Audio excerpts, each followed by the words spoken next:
Praise the Lord. Yeshu Masih के नाम से आप सब भाई बहनों को जय मसीह की। यीशु मसीह के नाम से इस छोटे से वीडियो में मैं आप सब भाई बहनों का स्वागत करता हूं। और आज का ये जो वीडियो होने वाला है ये बहुत ही इंटरेस्टिंग और मजेदार सब्जेक्ट है। और आज का जो विषय होने वाला है वो विषय है कि नर्क के बारे में सच्चाई। नर्क के बारे में बाइबल मेरे और आपको क्या बताती। देखिए, नर्क के बारे में आज बहुत से लोगों के बहुत ढेर सारे अलग अलग विचार हैं, पर जो बाइबल बोलती है उस पर मेरे और आपको विश्वास करना है। आज कोई भी व्यक्ति हो, जब वो नर्क के बारे में सुनता है, चाहे वो बाइबल में नर्क के बारे में पढ़े या उसके अलावा कोई व्यक्ति के द्वारा या कोई वीडियो के द्वारा जब वो नर्क के बारे में सुने या पढ़े, तो उसके दिमाग में सिर्फ एक चीज आती है, और वो एक चीज है बॉटमलेस पिट। वो आग का वो झील जहां पे परमेश्वर पिता अंत के दिनों में लोगों को जज करेंगे। सिर्फ लोगों के दिमाग में यही चीज आती है, पर एक्चुअली में जो बाइबल मेरे और आपको बताती नर्क के बारे में, ये मेरे और आपको जानना बहुत जरूरी है। हमारी बाइबल में 3 प्रकार के नर्क दिए हुए हैं, और उन तीनों प्रकार के नर्क को मैं आज आप लोगों के साथ शेयर करूंगा। हमारी जो बाइबल है, हमारी बाइबल को 3 अलग अलग भाषा में लिखा गया। ये मैं कई बार शेयर कर चुका हूं और आप सब इसे बहुत अच्छे से जानते हैं। इब्रानी, अरामी और यूनानी।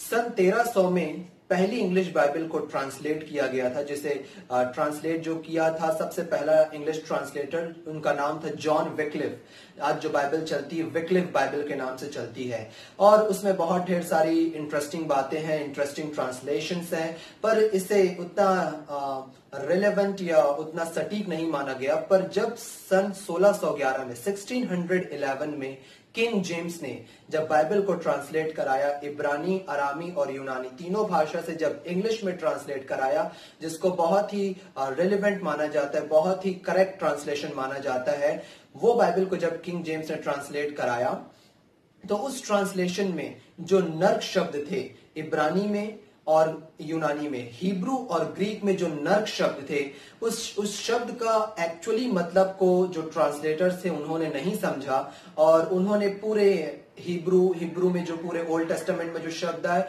उसमें उन्होंने हेल शब्द लिख दिया, और न्यू टेस्टामेंट में जितने भी जो ग्रीक में नर्क शब्द थे उसमें उन्होंने हेल शब्द लिख दिया। और जब बाइबल किंग जेम्स वर्जन जब हिंदी में ट्रांसलेट हुई, जो मैं और आप जिसको हम पढ़ते हैं, तो इसमें पूरी बाइबल में जो शब्द उपयोग किया गया वो है नर्क शब्द। तो नर्क शब्द जो 3 प्रकार के, जो 3 नर्क शब्द हमारी बाइबल में आए हैं, वो ओरिजिनली इब्रानी भाषा में और ओरिजिनली यूनानी भाषा में हमको जानने को मिलता है बाइबल से। और इसी 3 नर्क शब्द जो हमारी बाइबल में आए हैं, अलग अलग प्रकार के नर्क, उसे मैं आपके सामने रखूंगा। 1611 में जब किंग जेम्स ने बाइबल को ट्रांसलेट कराया, तो उन्होंने जो सबसे पहला नर्क शब्द जो इब्रानी में उन्होंने मिस किया था या उसे सही तरीके से ट्रांसलेट नहीं किया, वो पहला शब्द है शियुल। शियुल बोला जाता है इब्रानी में, जिसको इंग्लिश में ट्रांसलेट किया गया, जिसको इंग्लिश में अनुवाद किया गया जिसे हेल, और हिंदी में अनुवाद किया गया उसे नरक। तो शियुल का मतलब होता है कब्र, गुफा या एक गड्ढा या एक होल, जिसमें पुराने समय में जैसे गड्ढे खोद करके कुएं के रूप में गड्ढे को खोदा जाता था, या कई लोग गड्ढे खोद करके सामान रखते थे, उसे इब्रानी भाषा में कहा जाता है शियुल। और यूनानी शब्द में जो शियुल है, जो पूरा सेम शियुल शब्द जो मैं बोल रहा हूं, इसे ग्रीक में बोला जाता है, यूनानी शब्द में इसे बोला जाता है हेडीज, HADES, हेडीज। हेडीज का भी मतलब होता है कब्र, गुफा या गड्ढा, जिसे आप कुआं भी मान सकते हैं, या गड्ढा जो कुछ सामान को रखने के लिए आप इसे मान सकते हैं। और तो इसका ये मतलब है कि शियुल और हेडीज, ये बाइबल का जो पहला नरक है जो हमको मेरे और आपको मिलता है।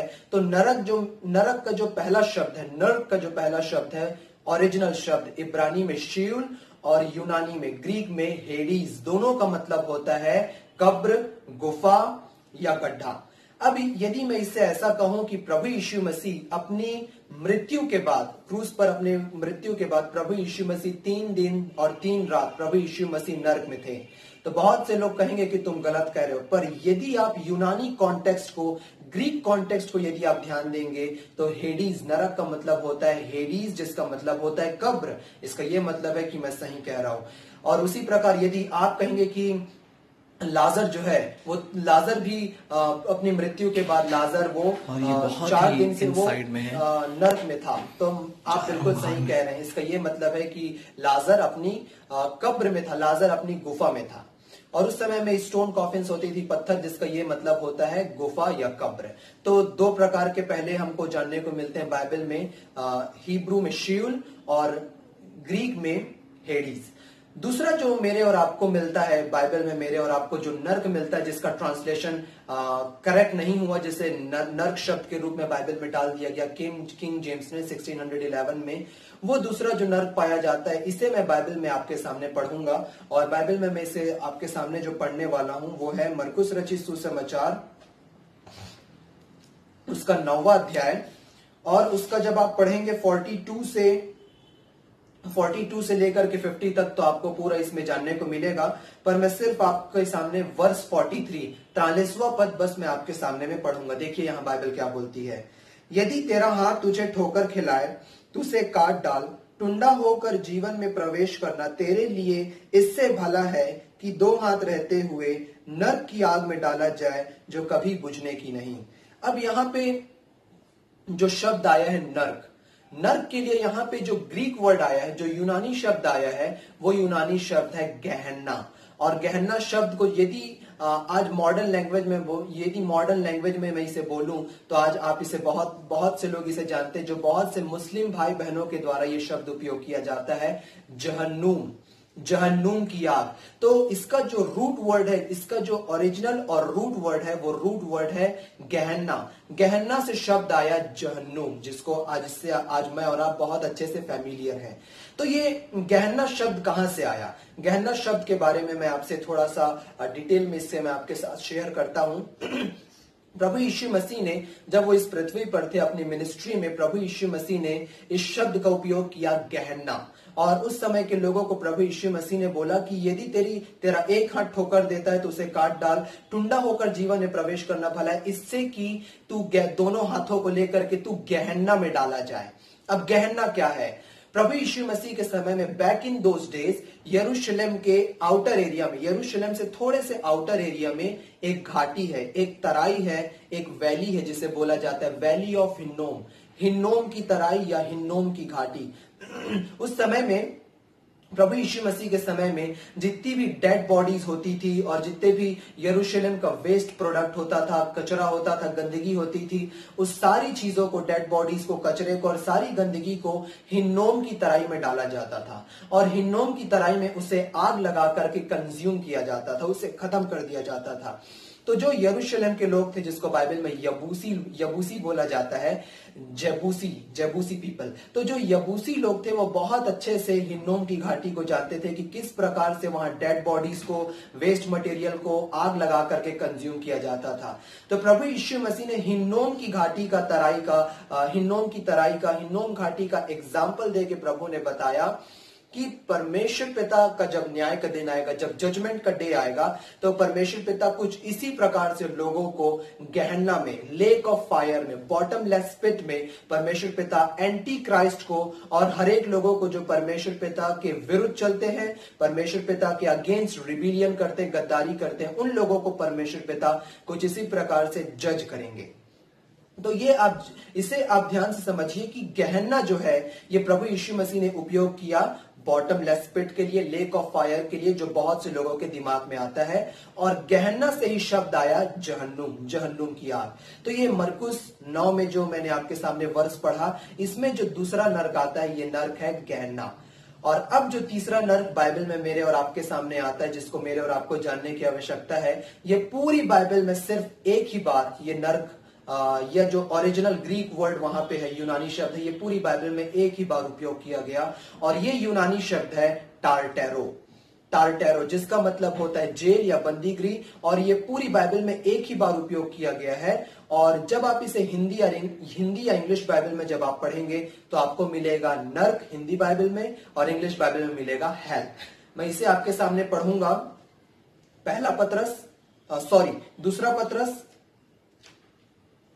और उसका दूसरा अध्याय और उसका चौथा पद। दूसरा पतरस उसका दूसरा अध्याय और उसका चौथा पद। देखिए बाइबल क्या बोलती है, क्योंकि जब परमेश्वर ने उन स्वर्गदूतों को जिन्होंने पाप किया नहीं छोड़ा, पर नर्क, यहां पे जो शब्द है ओरिजिनल वो है टार्टेरो, नर्क में भेजकर अंधेरे कुंडों में डाल दिया ताकि न्याय के दिन तक बंदी रहे। तो ये टार्टेरो का क्या मतलब होता है? टार्टेरो का मतलब होता है जेल, बंदीगृह या कैद खाना। नर्क का मतलब, जब इस पद को बहुत से लोग जब पढ़ते हैं, बहुत से भाई बहन जब इस पद को पढ़ते हैं तो उनके दिमाग में आता है कि वो सारे स्वर्गदूत जो परमेश्वर पिता के विरुद्ध रिबिलियन किए थे, गद्दारी किए थे, जब वो लूसीफर के साथ गिराए गए तो वो सीधे सीधे नर्क में डाले गए। पर नहीं, एक्चुअली में नर्क के बदले में जो ओरिजिनल ग्रीक शब्द आया है वो ग्रीक शब्द है टार्टेरो, जिसका मतलब होता है बंदीगृह या कैद खाना। तो परमेश्वर पिता इन फॉलन एंजल्स को, इन गिराए हुए स्वर्गदूतों को परमेश्वर पिता बंदीगृह में या जेल में या कैद खाने में बंद करके रखे हैं। बाइबल बोलती है कि न्याय के दिन तक वो बंदी रहें। तो जजमेंट के दिन वो इस बंदीगृह से बाहर आएंगे और परमेश्वर पिता के जजमेंट के सामने वो खड़े होंगे। तो प्रिय भाई बहनों, आप इस चीज को बहुत अच्छे से जानिए कि मेरी और आपकी जो बाइबल है ये 3 प्रकार के नर्क को मेरे और आपके सामने रखती है। जो किंग जेम्स ने जब बाइबल को ट्रांसलेट किया तो किंग जेम्स ने बिना इसके डीप रूट मीनिंग को समझे हुए किंग जेम्स ने हर एक जगह पे हेल शब्द का उपयोग किया, जो हिंदी में आ गया नर्क। पर परमेश्वर पिता का वचन मेरे और आपको ये अनवेल करता है, मेरे और आपको ये प्रकट करता है, और परमेश्वर पिता ने ये मुझे शो किया कि 3 प्रकार के नर्क मेरे और आपकी बाइबल में आते हैं। पहला, जिसे इब्रानी में बोला जाता है शीउल, और यूनानी में, ग्रीक में बोला जाता है हेडीज। दोनों का मतलब होता है कब्र, गुफा या गड्ढा। तो यदि आप बोल रहे हैं कि कोई व्यक्ति अपनी डेथ की बाद वो नर्क में चला जाता है, तो इन द सेंस आप बिल्कुल सही कह रहे हैं, क्योंकि नर्क का मतलब होता है हेडीज, जिसका मतलब होता है कब्र या गुफा।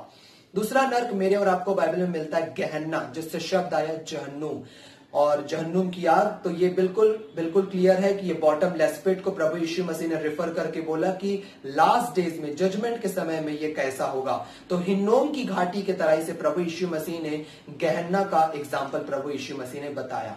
और तीसरा और आखिरी नर्क जो मेरे और आपकी बाइबल में आया है, जिसका जो पूरी बाइबल में एक ही बार उपयोग किया गया, वो है टार्टेरो। टार्टेरो का मतलब होता है बंदीगृह, जेल या कैद खाना। तो ये तीनों नर्क के बारे में यदि आप इसे लिख करके नोट करके रखना चाहें तो लिख लीजिए, क्योंकि इस चीज को आपको जानना बहुत जरूरी है। अब यहाँ पे लास्ट में एक इंटरेस्टिंग क्वेश्चन मैं आपके सामने रखने वाला हूं कि क्या आपको नर्क से डरने की आवश्यकता है? तो प्रिय भाई बहनों, आप इसे लिख करके रख लीजिए कि आपको नर्क से डरने की आवश्यकता नहीं है। यीशु मसीह के नाम से आप स्वर्ग में जाने वाले, मैं और आप, हम स्वर्ग में जाने वाले हैं। अब यहाँ पे सवाल आता है कि हम कैसे श्योर हैं कि मैं और आप, हम स्वर्ग जाने वाले हैं? प्रभु यीशु मसीह, बाइबल बोलती, प्रभु यीशु मसीह कोई पाप नहीं जानते थे, प्रभु यीशु मसीह ने कोई पाप नहीं किया, प्रभु यीशु मसीह में कोई पाप नहीं था। फिर भी प्रभु यीशु मसीह मेरे और आपके कारण प्रभु यीशु मसीह पापी बन गए। और प्रभु यीशु मसीह ने जब मेरे और आपके पापों को अपनी देह में उठाया, अपनी देह में दे दिया, तो परमेश्वर पिता ने अपने क्रोध को, अपने रौद को और अपने न्याय को मेरे और आपके पापों के विरुद्ध प्रभु यीशु मसीह के ऊपर अनलीश कर दिया, प्रभु यीशु मसीह के ऊपर खोल दिया। और वो हर एक जजमेंट को, न्याय को, मार को, पीड़ा को प्रभु यीशु मसीह ने अपने ऊपर लिया। और प्रभु यीशु मसीह ने चिल्ला के कहा, पूरा हुआ, फिनिश, हर एक कार्य कंप्लीट हुआ। और तब आज एक लॉ है जिसे मैं शेयर कर चुका हूं, इंडियन कॉन्स्टिट्यूशन आर्टिकल 20 क्लॉज 2, अनुच्छेद 20 का 2, जिसमें बाइबल बोलता, कॉन्स्टिट्यूशन ऑफ इंडिया बोलता है लॉ ऑफ डबल जेपरेडी, जिसका मतलब होता है कि एक बार कोई भी पाप की या कोई भी अपराध की एक बार जब पनिशमेंट मिल चुकी है तो दूसरी बार पनिशमेंट नहीं मिल सकती। एक बार यीशु मसीह की बॉडी में मेरे और आपके पापों की पनिशमेंट या न्याय हो चुका है, तो वो पाप का न्याय मेरे और आपके ऊपर नहीं होगा। ट्रेवसी ऑफ इनजस्टिस है, ये इम्पॉसिबल है। और परमेश्वर पिता अन्याय नहीं करते।